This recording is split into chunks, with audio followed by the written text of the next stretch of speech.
여러분 안녕하십니까? 주간 종합뉴스입니다. 세종시는 기초자치단체가 없는 단층제 행정구조인데요. 시 출범 10년이 지난 시점에서 드러나고 있는 이 단층제 구조에 대한 문제점을 들여다보도록 하겠습니다. 먼저 공무원들의 업무 과부하를 우려하는 목소리가 나옵니다. 김우순 기자의 보도입니다. 세종시는 전국에서 유일한 단층제 구조로 광역 업무와 기초 업무를 동시에 수행합니다. 가령 가까운 충남도는 광역 행정을, 천안시는 기초 행정을 하는 것으로 나뉘어 있지만 세종시는 별도의 기초자치단체를 두고 있지 않다 보니 이 두 가지 업무를 모두 수행하는 겁니다. 이중 행정을 방지함으로써 행정의 능률을 높이고 책임 소재를 명확히 할 수 있다는 게 장점으로 꼽히지만 현실은 그렇지 못하다는 게 시 내부의 대체적인 시각입니다. 무엇보다 기획 중심의 광역 업무와 실행 중심의 기초 업무를 동시에 수행하다 보니 업무의 과부하가 걸린다는 게 가장 문제되는 대목입니다. 어떤 A 계획을 세우면 타 광역시도에서는 이 계획을 세우고 나머지는 기초로 내려보내서 기초에서 나머지 기초업무를 수행하게 하는 거잖아요. 저희는 이 계획을 세우면서 당연히 다른 기초 계획도 세우고 그다음에 이 계획에 따른 현장에서 이루어질 수 있는 민원 업무까지도 같이 하거든요. 여기에 따른 업무는 당연히 계속 일어나고. 일부에선 최근 세종시 공직사회에서 발생하고 있는 잇따른 극단적 선택도 이러한 단층제 구조에 따른 업무 과중이 영향을 미쳤을 거란 주장까지 나옵니다. 이를 토대로 세종시청 구성원들이 떠안고 있는 조직 구조의 문제를 진단하고 업무상 정신적 고통과 막중한 스트레스에 시달리는 직원들을 위한 실질적인 지원 방안도 강구해야 합니다. 급증하는 행정 수요가 있다 보니까는 업무에 치중하느라 직원들이 정책적인 역량을 발휘하기가 힘든 상황입니다. 경무에 시달리는 직원들도 많고요. 또 퇴직을 고민하는 직원들도 있고 휴직계를 내는 동료를 위너라고 부러워하고 있습니다. 조직 내 사기는 땅으로 떨어져 있고요. 다만 단순 단층제이기 때문에 업무가 과중하다는 주장은 다소 무리가 있다는 반론도 있습니다. 단층제이기 때문에 단층제 이 공무원 수로 두 가지를 다 한다. 이렇게 생각하시는 것은 그는 맞지 않다. 거기에 대한 배려나 이미 증언이 돼 있다. 그럼 대안은 무엇이 있을까? 최근 대전 세종연구원이 이와 관련해 내놓은 연구 용역 결과에 주목할 필요가 있어 보입니다. 여기에선 크게 중층제 개편과 단층제 유지 등 두 가지로 나눠 개편 방향을 제시했습니다. 중층제는 쉽게 말해 제주도와 같이 행정실을 두는 건데 단기적으로는 출장소를 설치하고 중장기적으로는 인구 50만 명 이상 증가 시 일반 구를 설치하는 방안입니다. 이를 위해선 세종시법 등을 개정해야 하고 행안부를 설득할 논리 마련이 필수적입니다. 또 하나는 지금과 같이 단층제를 유지할 경우 책임 읍동제를 확대 시행하는 방안입니다. 현재 세종시는 한계읍, 한계동을 책임 읍동으로 지정해 시청 소관 업무 상당수를 이관해 민원을 처리 중인데 이를 생활권 중심 혹은 기능 중심으로 확대 개편해야 한다는 제안입니다. 세종시가 전국 17번째 광역시도로 출범한 지 어느덧 10년. 단층제 행정의 단점을 극복하기 위한 대안 마련이 시급해 보입니다. BTV 뉴스 김우순입니다. 보신 바와 같이 이러한 단층제 구조에서는 직원들의 업무 과부하 우려와 함께 국가가 지원하는 보통교부세 산정에서도 불리한 측면이 있다는 지적도 제기되고 있습니다. 어떤 내용인지 계속해서 김우순 기자가 보도합니다. 보통교부세는 지방교부세의 90% 이상을 차지하는 지자체 재정의 기반이 되는 재원입니다. 지자체의 인구와 공무원 수, 면적 등을 적용한 정부의 산정 방식에 따라 규모가 결정되는데 세종시는 올해 837억 원을 받았습니다. 인구 규모가 비슷한 광주시나 원주시, 진주시에 크게 못 미치고 인근 공주나 천안시와도 격차를 보입니다. 왜 그런 걸까? 교부세를 산정하는 항목 가운데 세종시가 수행하는 기초행정에 대한 대부분 항목이 누락됐기 때문이란 지적이 나옵니다. 기초사무 수행분에 따른 교부세 산정이 배제됐기 때문입니다. 그 26개 항목이 다 산정돼야 되는데 일부인 5개 항목만 산정되고 21개 항목이 도달되다 보니까 세종시 관계자 역시 기초지자체가 없는 시 행정구조상 기초행정분에 대해선 구조적으로 산정할 수 없는 현실로 이해하고 있다고 말했습니다. 만약 기초행정분까지 모두 산정됐다면 올해 세종시는 2,748억 원의 교부세를 더 받을 수 있었을 거란 분석까지 나오는 상황. 이것이 사실일 경우 광역과 기초행정을 함께 처리하는 단층제 구조의 난맥상이 교부세 산정 방식에서도 고스란히 드러난 셈입니다. 단층제도가 처음 시행되고 특히 세종시가 출범단지가 인구가 한 10일만에 불과한 그 작은 자치단체이기 때문에 그 단층제에 대한 그 제도의 그 실체를 제대로 파악을 하지 못했다는 걸 그렇게.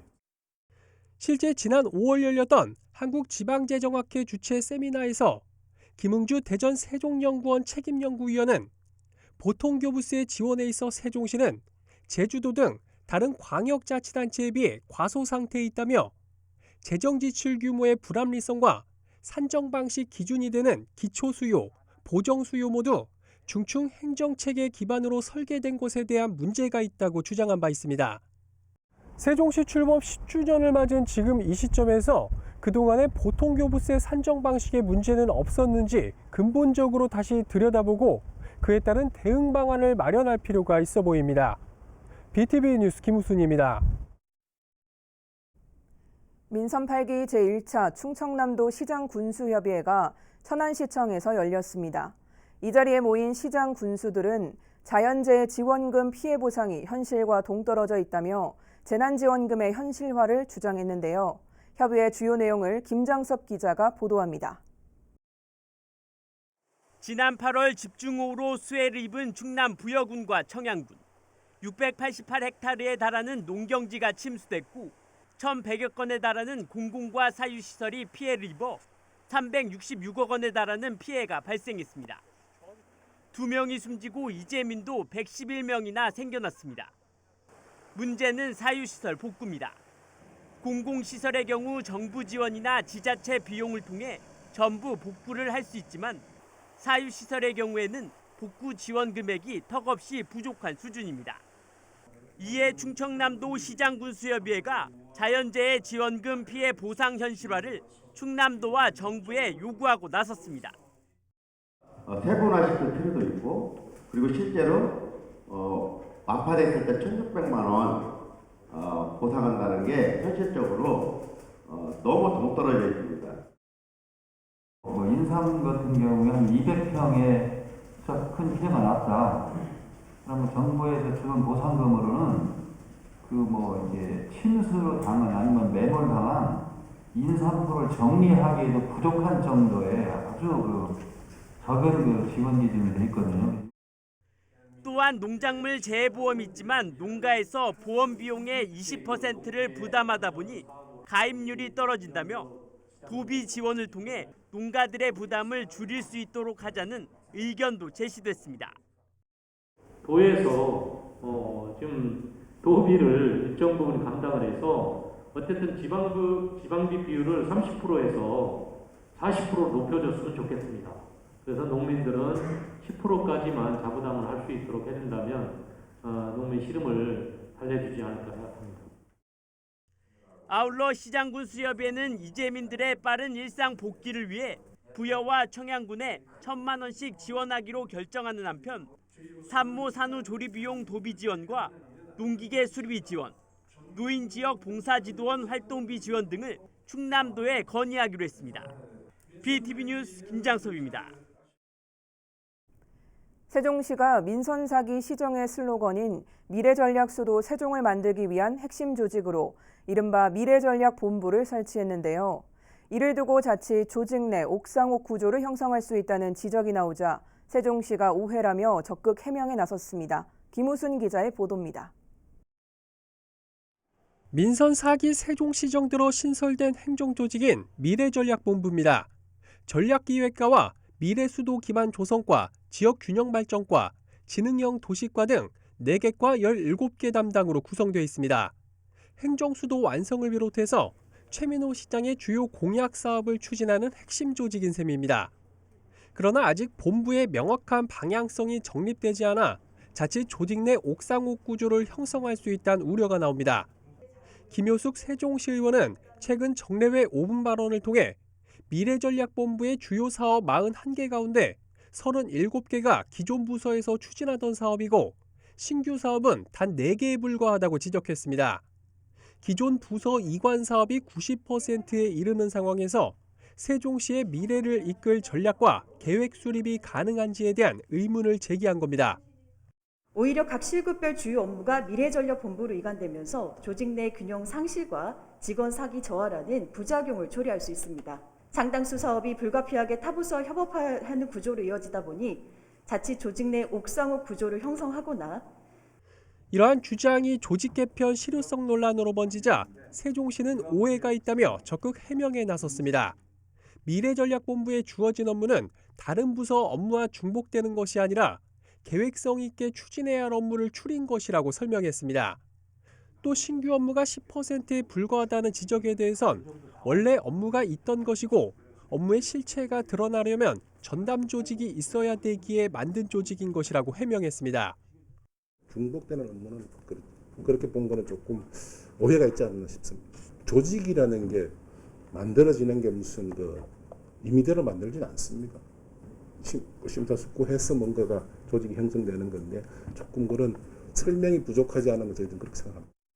하지만 일각에서 불거지고 있는 신설 조직에 대한 우려를 불식시키기 위해서라도 미래전략본부가 새로운 성장 동력을 조속히 제시할 필요는 있어 보입니다.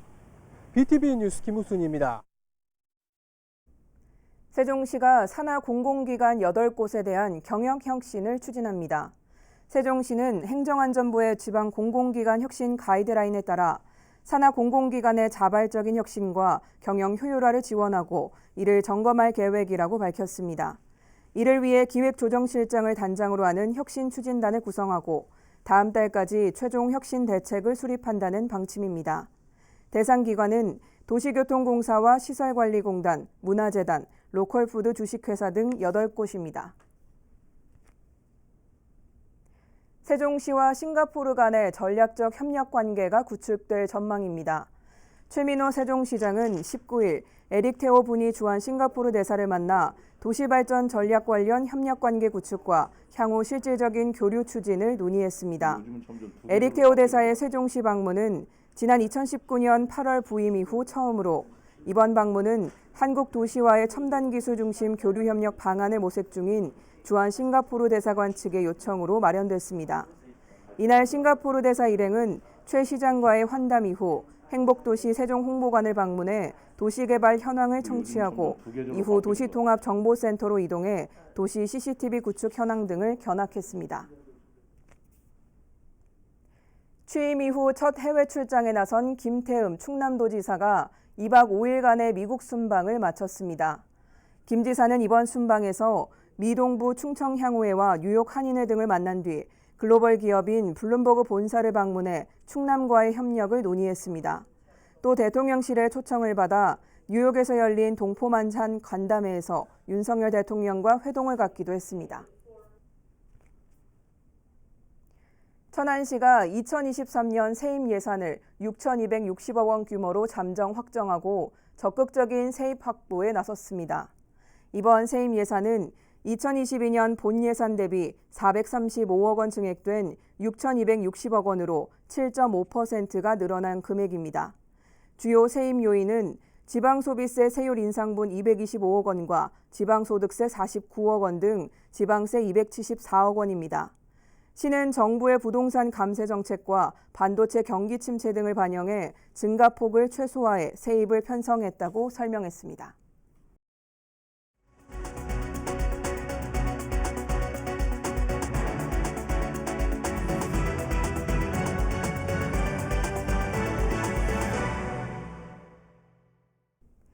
지난 2020년 아산 지역 합계 출산율이 1명 아래로 떨어진 이후 계속 하락하고 있습니다.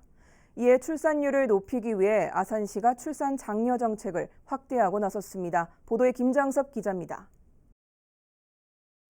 최근 5년간 아산시 합계 출산율입니다. 지난 2017년 1.397명이었던 출산율은 2020년 0.99명을 기록하며 1명 아래로 떨어졌고 지난해에는 0.904명으로 계속 낮아지고 있습니다. 이처럼 저출생이 계속되면서 아산시가 출산 장려 정책에 힘을 쏟고 있습니다. 먼저 이달부터 난임 부부의 경제적인 부담을 줄이기 위해 검사 진단비를 지원합니다. 아산시에 주민등록이 돼 있고 혼인신고 후 1년이 지난 부부로 최대 30만 원까지 지원됩니다. 아빠 육아휴직 장려금도 시행됩니다. 육아휴직 급여를 받는 남성 근로자 대상으로 30만 원씩 6개월 동안 최대 180만 원을 지역화폐로 지원하는 사업입니다. 아산시에 1년 이상 주민등록을 두고 있어야 하며 자녀도 아산 시민이어야 합니다. 이달부터 행정복지센터에서 접수가 진행되고 있으며 대상자로 선정되면 10월부터 지급받을 수 있습니다. 아울러 아산시는 출산 장려금 상향도 추진하고 있습니다. 내년부터 시행을 목표로 현재 첫째 30, 둘째 50, 셋째 100, 넷째 200만 원에서 첫째는 50만 원으로 상향되며 둘째와 셋째는 각각 100만 원과 200만 원, 넷째는 1000만 원으로 5배 확대할 예정입니다. 장려금 상향에 따른 소요 예산은 지난해보다 8억 원가량 증가한 16억 원 정도로 예상되고 있습니다. 현재 아산시는 보건복지부 사회보장제도 변경 협의를 진행 중으로 올해 안에 관련 조례를 개정해 내년 출생아부터 장려금을 확대 지원할 계획입니다. BTV 뉴스 김장섭입니다. 보통 전기차를 구매할 때는 국비와 지방비를 합친 보조금을 지원받게 되는데요. 그 규모가 세종은 전국에서 최하위 수준입니다. 보조금 지원 확대를 추구하는 목소리가 나오는 가운데 세종시가 이를 수용할지 관심입니다. 김우순 기자의 보도입니다. 현재 전기자동차 보조금은 국비와 지방비를 더해 지원하는 방식입니다.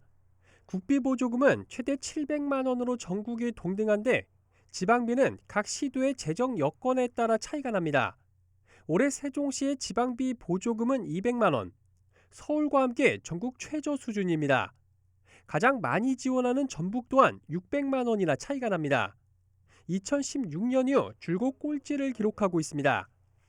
이런 상황에서 세종시는 보조금 예산 부족으로 인해 국비를 반납하는 경우가 5년간 계속돼 왔습니다.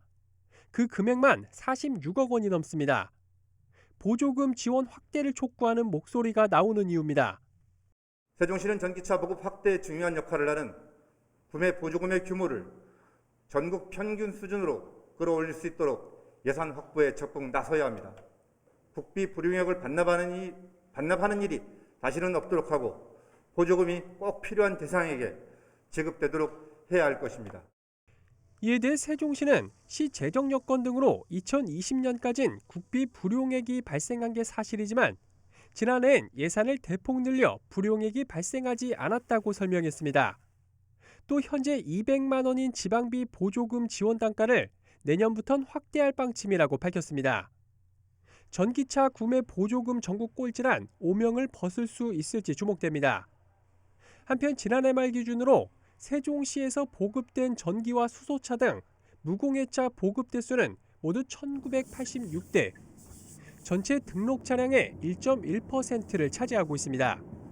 BTV 뉴스 김우순입니다. 아산시가 지난 2006년 청동기 시대 집터 등이 발견된 아산 대흥리 선사 유적지를 대대적으로 정비하기로 했습니다. 다만 정비뿐 아니라 시민들이 많이 찾을 수 있는 활용 방안 모색도 필요해 보입니다. 보도에 김장섭 기자입니다. 아산 대흥리 선사 유적지입니다. 지난 2006년 인근 선우대교 가설공사 구간에서 청동기 시대의 집터와 토기 등이 발견됐고 특히 주거지에서 확인된 불에탄 쌀은 당시 식생활, 생업 경제와 관련된 중요한 연구 자료로 평가받으면서 현재 자리로 이전 복원됐습니다. 하지만 현장을 가보면 유적지라는 말이 무색할 정도입니다. 복원된 주거지에는 잡초가 자리를 잡았고 발견된 집터들이 어떤 의미를 가지고 있는지 제대로 된 설명도 없습니다. 무성이 자란 잡초들로 관람도 불편하고 바닥 균열도 심한 상태입니다. 매장 문화재 보호 및 조사에 관한 법률에 따라 보존되고 있지만 도나시의 문화재로 지정돼 있지 않다 보니 보수 등 예산 확보가 어려워 일상 관리만 유지되고 있는 상황. 이에 아산시가 문화재청 사업비 8천만 원을 확보해 대흥리 선사유적지를 정비하기로 했습니다. 노후된 안내판과 수목, 바닥면, 복원 유적 등을 올해 안에 전체적으로 정비할 계획으로 관람 환경이 크게 개선될 예정입니다. 이제 수목 정비하고 이제 동선로 포장 정비하고 그다음에 우리가 이게 유구라고 하는데 이게 주거지를 그대로 떠다가 옮겨놨잖아요. 그거 정비해서 총 4가지 내용으로 해서 저희가 사업 지금 설계 중에 있습니다. 다만 정비 이후 선사 유적지를 많은 시민들이 찾을 수 있도록 활용하는 방안을 마련한 것은 숙제가 되고 있습니다. BTV 뉴스 김장섭입니다. 천안 지역 버스 승강장 4곳이 냉난방기와 공기청정기, 충전기 등을 갖춘 스마트 승강장으로 탈바꿈합니다. 시는 인도폭과 유동인구 등을 고려해 종합터미널과 중앙시장, 두정역, 상명대 등을 우선 설치 지역으로 선정했습니다. 오는 11월에 공사를 시작해 12월에는 설치가 완료될 예정입니다. 천안시가 산림청 국립산림과학원과 호두나무 재배자 박세정 씨와 함께 표준재배 실증연구 실시 협약을 체결하고 호두산업 활성화에 나서기로 했습니다. 이번 협약에 따라 호두나무 품종 개발을 위한 우수개체 지역 적응성을 검정하고 재배와 수확 후 관리 기술을 연구해 나가기로 했습니다. 또한 임업인 현장 교육을 통해 천안 지역 우수 호두나무를 품종화하고 재배 기술을 확보해 농가 소득을 높여 나가게 됩니다. 최근 10년간 전국에서 발생한 화재의 사망자 중 절반 가까이가 주택 화재로 인해 발생한 것으로 나타났는데요. 천안 서북소방서가 화재 없는 안심마을 지정을 통한 주택용 소방시설 보급과 안전교육으로 피해를 줄이는 데 앞장서고 있습니다. 보도에 김장섭 기자입니다. 천안 성거읍의 한 단독주택. 의용소방대원이 방 안에 단독 경보형 감지기를 설치합니다. 화재가 발생했을 때 경보음이 울려 신속히 대피하도록 도와주는 장치입니다. 화재가 나서 열이나 연기가 올라오면은요, 얘가 이렇게 소리가 날 거예요. 네. 이 소리 들으시면 얼른 대피하시면 돼요. 감지기 설치가 끝난 뒤에는 소화기 사용법에 대한 설명이 이어집니다. 모두 주택용 소방시설로 초기 대응이 중요한 화재에서 인명과 재산 피해를 막는 데 큰 도움이 됩니다. 불이 났으면 빨리 뛰어나가야지. 뛰어나가고 119다가 신고하고 그러고서 이제 저 소화기가 만약에 내 옆에 있다면 그래도 막 이렇게 해봐야지 뭐. 천안 서북소방서가 화재 없는 안심마을 지정을 통한 주택용 소방시설 보급에 나섰습니다.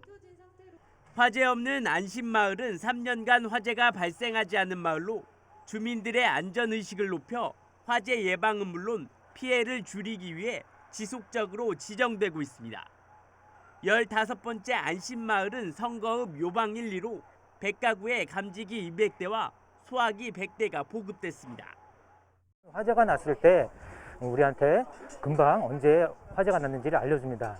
잠을 잘 때도 감지기에 의해서 우리가 화재가 난 걸 인지할 수가 있습니다. 그래서 개인 주택에서는 주택용 소방시설이 반드시 필요한 시설입니다. 최근 10년간 전국에서 발생한 전체 화재의 사망자 중 주택 화재 사망자 비율은 무려 47%. 화재 피해를 줄이기 위한 소방당국의 노력이 계속되고 있습니다. BTV 뉴스 김장섭입니다. 아산시가 제1회 신정호 아트밸리 영상 공모전을 개최합니다. 공모전 주제는 신정호 자연 경관을 감각적으로 제작한 영상 또는 신정호에서 개최한 문화예술 축제 행사를 담은 영상, 놀거리와 먹거리, 볼거리 등 신정호 아트밸리를 알릴 수 있는 재미있고 유쾌한 영상입니다. 참여는 아산시에 관심 있는 국민이면 누구나 가능하며 오는 11월 7일부터 18일까지 10초 이상 60초 이내의 규격에 맞는 동영상을 개인 SNS에 게시한 후 신청서를 이메일로 제출하면 됩니다. 공모전 총 상금은 550만 원으로 결과는 12월 중 시 누리집을 통해 발표될 예정입니다. 이상으로 주간 종합 뉴스를 마칩니다. 시청해주신 여러분 고맙습니다.